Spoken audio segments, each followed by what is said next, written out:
Топлификацијата на Битола повторно барем на момент станува актуелна тема. Нешто слично како во предизборните кампањи кога имавме сигурна гаранција дека градот ќе добие топлотна енергија од рек, затоа што сите учесници на изборите го ветија тоа. Најновата вест дојде од владата посредбата на премиерот Зоран Заев со делегација на КФВ банката за поддршка на развојни проекти.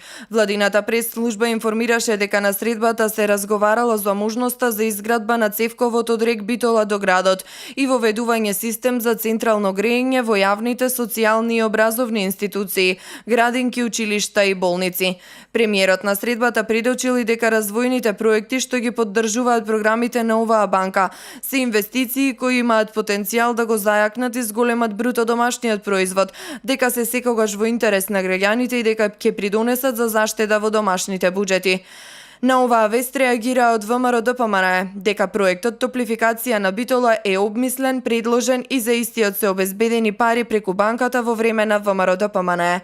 СДС нема свои и се фали со проектите на ВМРО ДПМНЕ, со што ја покажува својата безидејност и неспособност. Сега истиот проект кој го напаѓаа и го оценија за нефункционален, го превземаа и се фалат. Проектот изградба на системи за топлификација во Битола, Новаци и Могила е започнат уште во 2013 година, кога е изработена студија за проектот. Во периодот од 2014 до 2015 година е изработена проектна документација, која беше услов за земање на заемот од КФВ банката.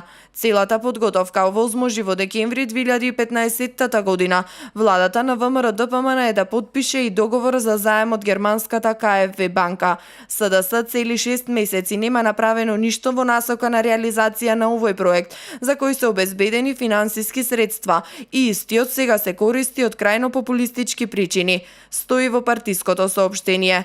И додека трае меѓусебното препукување, чиј е проектот и дали има средства за реализација на истиот. Битола и понатаму нема топлификација, но затоа има високо ниво на загаденост на воздухот.